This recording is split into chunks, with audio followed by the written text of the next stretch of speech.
Greetings and welcome friends, I'm Ash and today I would like to give you a hand with Broken Roads. Unlike some of the other games I've done guides for, Broken Roads is not a particularly tough cookie to crack, especially since the really hard choices are all found in the dialogue trees. But even so, I would like to help you avoid a variety of pitfalls, as well as teach you some nifty tricks and strategies I had to discover the hard way.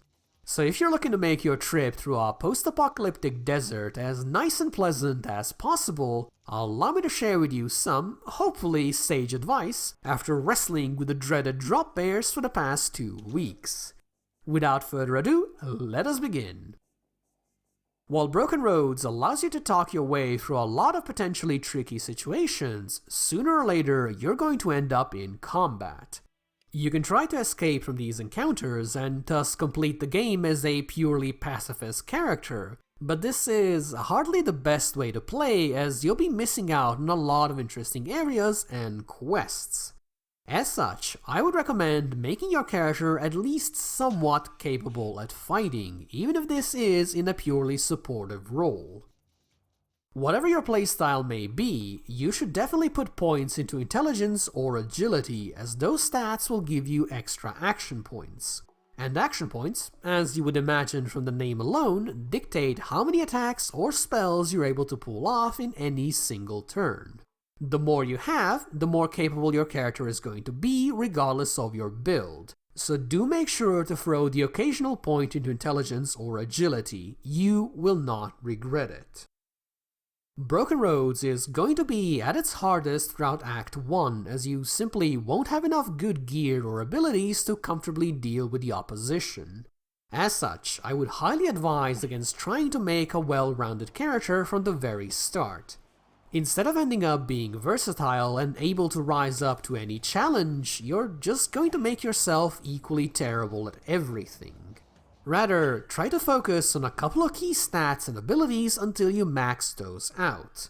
Then, once you have a bit of gear and Broken Roads starts to get a bit easier, then you can spread your points across the various skills and really start to craft a more nuanced build. Whenever you go adventuring, you'll be able to bring 4 companions with you. Besides their personality, you should also consider what sort of skills they have to offer, as you don't want to find yourself in a combat encounter with exclusively support-focused characters that just cannot do much on their own. This goes doubly so in the early game, as all of your characters will start off fairly weak and will be taking massive amounts of damage from enemies until they get a couple of more levels under their belt. As such, I would highly recommend running with a balanced party for the first 2 acts, as that will give you the most wiggle room. Personally, I'm a big fan of having 2 melee characters running around soaking up damage and tying enemies down, 2 ranged characters to offer fire support and buffs to the brawlers, and then 1 character, me in this case, that just kinda goes around dishing out debuffs and setting enemies on fire. Obviously, other compositions are also perfectly viable, but if you're just here for the story and don't really care about the combat, the classic tank DPS support spread will always treat you well from the beginning to the very end.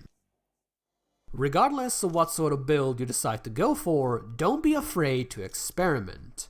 If you make a mistake, or even 100 of mistakes, none of that matters, as respecing in Broken Roads is incredibly easy. All you have to do is visit Adam, the stage magician in Meriden, after a major early game revelation happens. After that is done, just ask him for a fresh start, and that's literally it. You don't have to pay anything, and you can repeat this process as many times as you want. So if you ever find yourself curious about a new ability or even an entirely new playstyle, just go for it.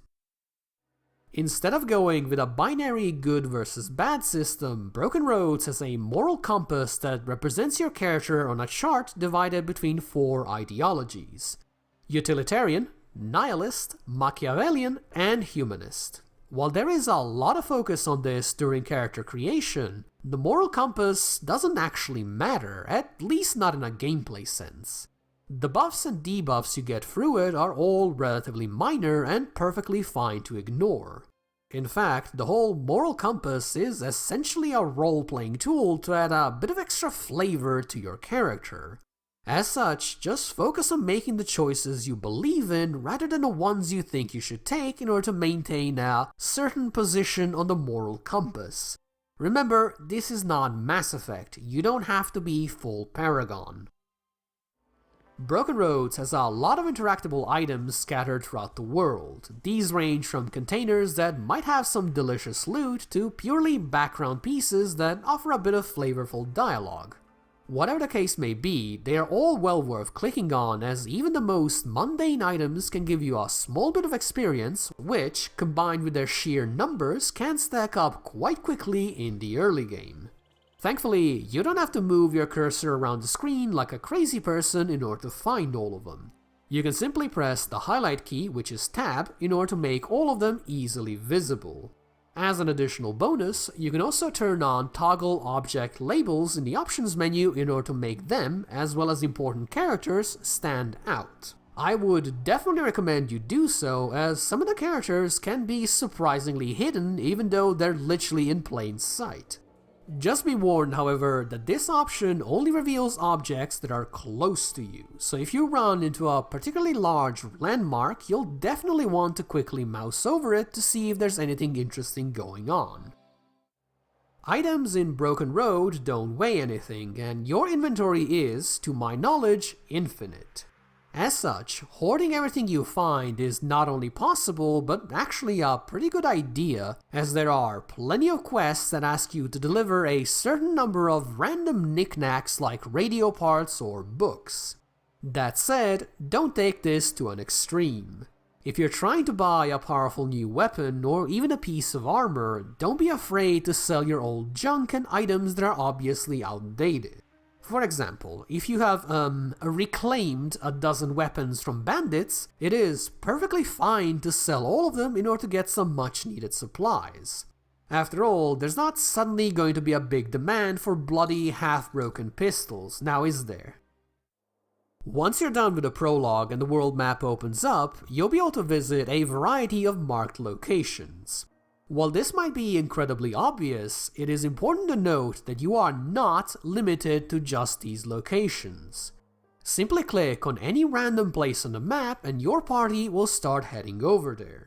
You might run into bandits that will trigger a combat encounter, or you might just find nothing at all. It is a desert after all. But more often than not, you'll stumble upon some sort of point of interest that might help you solve a quest, give you a little bit of a boost, or even kickstart a whole new adventure. So if you ever find yourself unsure about what to do, explore around and the answer might just present itself. While I do hope that by the time you're watching this, things are significantly better, right now, Broken Roads has a couple of very annoying bugs. Thankfully, none of them are game-breaking, and I have managed to fix all of them by restarting or reloading a previous save.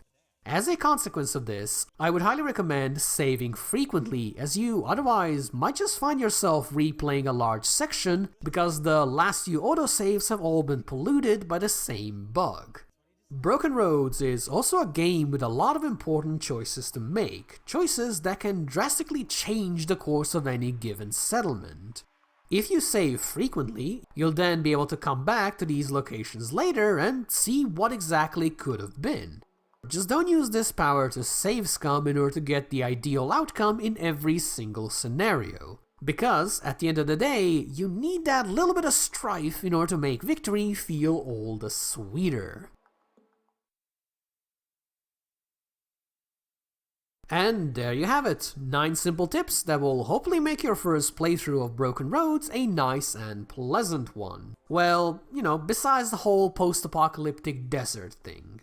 And, as a final little bonus tip, I would highly recommend against rushing through the quests. Instead, just take it easy and chat with any character that is willing to listen. This is a CRPG, you're meant to play like this, and trust me, you'll find a lot of cool stuff doing so. Thank you guys for watching, and if you enjoyed this, or even if you didn't, please do let me know. If you would like to see more, make sure to subscribe, hit the stupid bell, pet your kangaroo, and do whatever other nonsense you gotta do these days. Thank you guys for watching, and I do hope to see you soon. Bye bye!